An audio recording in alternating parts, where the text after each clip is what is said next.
Assalamualaikum semua murid-murid. Apa khabar? Cikgu harap kamu masih bersemangat untuk meneruskan pelajaran kita pada hari ini.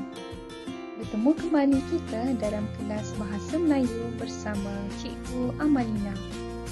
Objektif pembelajaran kita pada hari ini ialah murid dapat bercerita dan mengujarkan dialog berdasarkan gambar dengan menggunakan peribahasa.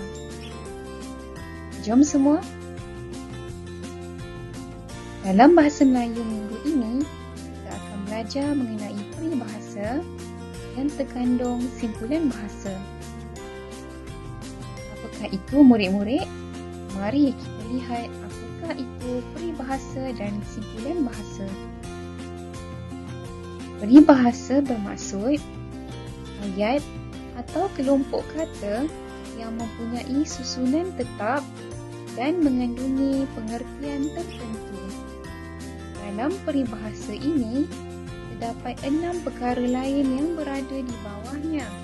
Yang pertama, simpulan bahasa. Yang kedua, perumpamaan, bandingan semacam, bidalan, pepatah dan kata-kata hikmat. Cikgu hanya tandakan betul pada simpulan bahasa kerana pada hari ini kita akan fokus pada simpulan bahasa sahaja. Apakah maksud simpulan bahasa? Pada tahun lepas, kita telah belajar serba sedikit mengenai simpulan bahasa. Pada hari ini, cikgu akan membuat ulang kaji sedikit mengenai simpulan bahasa. Simpulan bahasa bermaksud perkataan yang terdiri daripada 2 perkataan atau lebih. Yang kedua, simpulan bahasa mempunyai maksud yang berbeza daripada makna perkataan yang membentuk perkataan tersebut. Apa maksudnya? Di sini cikgu tunjukkan contoh simpulan bahasa panjang tangan. Panjang satu perkataan, manakala tangan satu perkataan. Jadi, mempunyai 2 perkataan. Panjang mempunyai maksud yang lain, manakala tangan mempunyai maksud yang lain. Panjang bermaksud sesuatu benda yang panjang, tangan ialah anggota badan. Apabila digabungkan panjang dan tangan, akan dapat satu perkataan dan makna yang baru. Panjang tangan dalam simpulan bahasa bermaksud orang yang suka mencuri. Jika kita lihat dalam gambar ini, panjang tangan kita akan bayangkan tangan yang panjang seperti ini. Tetapi dalam simpulan bahasa, panjang tangan maksudnya orang yang suka mencuri. Jadi, mempunyai maksud yang berbeza daripada makna perkataan. Inilah maksudnya, panjang tangan dia bukan bermaksud tangan orang yang panjang, tetapi panjang tangan bermaksud orang yang suka mencuri. Sebagai contoh ayat, Azman tidak disukai oleh kawan-kawannya kerana dia seorang yang panjang tangan. Ataupun, Azman tidak disukai oleh kawan-kawannya kerana dia seorang yang suka mencuri. Ini adalah contoh simpulan bahasa yang cikgu berikan untuk ulang kaji. Mari murid-murid kita buka buku teks Bahasa Melayu pada halaman yang kelima. Pada halaman kelima, tajuk kita pada hari ini ialah Seni Bahasa, iaitu program kebun komuniti. Mari kita baca. Encik Husin membawa anaknya Adib dan Hajar ke kebun komuniti di kawasan perumahan mereka. Di sini terdapat 4 keping gambar. Mari kita lihat. Gambar pertama, kedua, ketiga dan keempat kesemuanya ialah gambar di kebun komuniti. Di sini kita dapat lihat semua penduduk di Taman Impian ini sangat menjaga kebersihan dan saling berusaha untuk mengusahakan tanaman kebun komuniti. Dalam gambar 1, mari kita baca. Penduduk Taman Impian ini ambil berat tentang kebun komuniti. Jika kamu lihat di sini terdapat seorang lelaki yang sedang mencangkul, seorang perempuan di sana sedang bercucuk tanam, dan ini merupakan 3 orang anak beranak yang datang melawat kebun komuniti. Dalam gambar kedua pula, mari kita baca. Saya kagum melihat mereka berganding bahu mengusahakan kebun ini. Ini adalah apa yang disebut oleh budak perempuan ini. Di sini dalam gambar kedua kita dapat lihat ada seorang lelaki sedang menyiram sayuran, seorang perempuan sedang bercucuk tanam dan seorang lelaki sedang mencangkul. Jadi mereka semua saling tolong-menolong antara satu sama lain. Dalam gambar ketiga pula, kita dapat melihat seorang wanita sedang berusaha untuk bercucuk tanam dan menuai hasil tanaman yang telah tumbuh dengan segarnya. Manakala 3 orang di belakang ialah satu keluarga yang melihat wanita ini sedang menuai tanaman.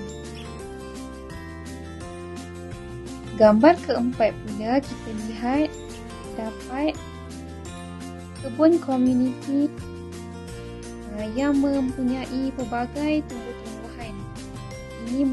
Ini merupakan hasil tanaman semua penduduk di Taman Impian ini.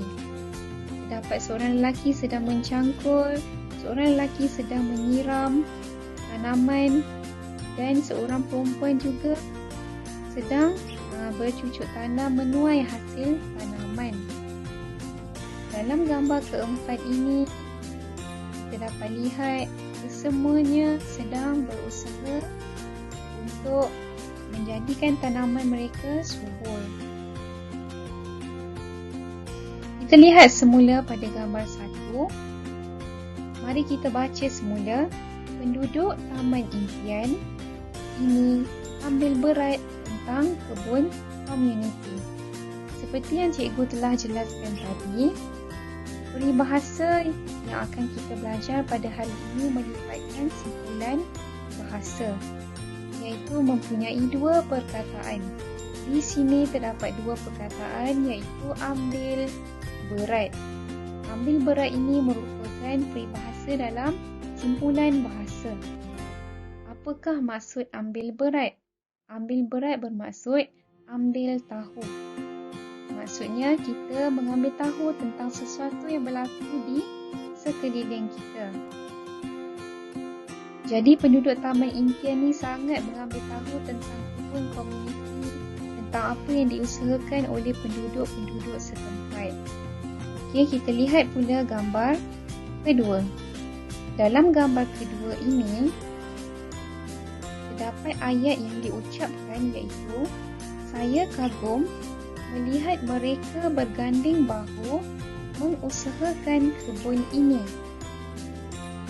Di sini kita dapat melihat dapat beberapa orang yang sedang berganding bahu mengusahakan kebun ini.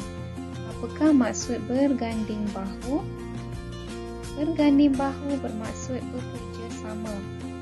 Kita juga boleh menukar perkataan berganding bahu menjadi saya kagum melihat mereka bekerja sama mengusahakan kebun ini. Sama juga maksudnya. Gambar ketiga pula, kita dapat melihat seorang wanita sedang menuai hasil tanaman. Di sini terdapat 2 peribahasa, simpulan bahasa dalam gambar. Yang pertama, besar hati. Besar hati bermaksud gembira. Besar hati bermaksud gembira. Yang seterusnya, simpulan bahasa peribahasa ialah mandi peluh. Apa maksud mandi peluh? Mandi peluh bukan bermaksud kita mandi dengan peluh kita sendiri, tetapi mandi peluh bermaksud kuat bekerja. Jadi penduduk Taman Impian ini sangat kuat bekerja dan mereka mandi peluh. Seterusnya, mari kita lihat gambar yang keempat. Dalam gambar yang keempat ini, terdapat dua simpulan bahasa yang baru ataupun peribahasa yang baru, iaitu sekangkang kera dan menambat hati. Apakah maksud sekangkang kera? Sekangkang kera bermaksud kawasan yang sempit ataupun tidak luas. Jika kamu lihat dalam kebun komuniti ini, kawasannya tidak terlalu luas ataupun kita boleh panggil kawasannya sempit sahaja untuk tanaman oleh penduduk di Taman Impian ini. Seterusnya adalah peribahasa menambat hati. Apa maksudnya? Menambat hati bermaksud memikat hati. Memikat hati maksudnya dia suka dengan keadaan yang berlaku di sekeliling apa yang dia lihat. Seterusnya, mari kita lihat. Tahniah murid-murid kerana telah dapat menyelesaikan ataupun telah dapat memahami mengenai setiap peribahasa yang terdapat dalam gambar. Sekarang, cikgu nak kamu buat latihan dalam buku BMA Tata Bahasa. Seperti biasa, tulis dahulu hari Isnin, 15 Februari 2021. Cikgu mahu kamu salin sedikit nota mengenai peribahasa dan seterusnya cikgu mahu kamu selesaikan dan menulis maksud bagi setiap simpulan bahasa. Yang pertama, ambil berat, kamu tulis maksud di sini: berganding bahu, besar hati, mandi peluh, sekangkang kera dan menambat hati. Seterusnya, di muka surat sebelah, cikgu mahu kamu menyelesaikan simpulan bahasa yang terdapat dalam gambar. Kamu harus melengkapkan ayat untuk dijadikan sebagai ayat peribahasa. Arahannya, bercerita dengan menggunakan peribahasa. Jika kamu lihat kembali dalam gambar pertama, terdapat ayat yang cikgu telah tulis di sini, iaitu pada suatu hari Encik Husin membawa anaknya Adif dan Hajar ke kebun komuniti. Di sana, Encik Husin bercerita kepada anak-anaknya bahawa penduduk Taman Impian sangat mengambil berat terhadap kebun komuniti mereka. Ini adalah perenggan pertama yang telah cikgu buat dengan menulis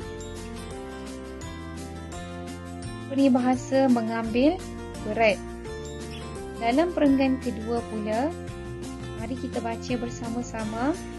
Semasa di sana, Hajar telah meluahkan rasa kagumnya kepada Encik Husin dan Hadif kerana penduduk Taman Impian berganding bahu dalam menjayakan program tersebut. Untuk perenggan kedua juga, cikgu sudah memberi contoh bagaimana cara untuk membina ayat berdasarkan gambar menggunakan peribahasa yang ada dalam gambar. Untuk perenggan ketiga, sila sambung perenggan 3 dalam gambar 3 dengan menggunakan peribahasa besar hati dan mandi peluh. Jadi cikgu mahu kamu melihat gambar 3 dan cuba untuk menulis ayat lengkap menggunakan peribahasa besar hati dan mandi peluh. Begitu juga dengan gambar 4, sila sambung perenggan 4 dalam gambar 4 menggunakan peribahasa sekangkang kera dan menambat hati. Jadi cikgu harap kamu dapat membina ayat lengkap yang menggunakan peribahasa dalam ayat tersebut. Jadi terdapat 4 perenggan. Perenggan pertama, perenggan kedua, perenggan ketiga dan perenggan keempat. Cikgu mahu kamu buat dalam buku BMA Tata Bahasa. bahasa kerana ini merupakan aspek dalam seni bahasa iaitu simpulan bahasa dan peribahasa. Sekian dahulu untuk minggu ini. Jumpa lagi pada minggu hadapan. Jaga kesihatan, jaga diri. Assalamualaikum dan jumpa lagi.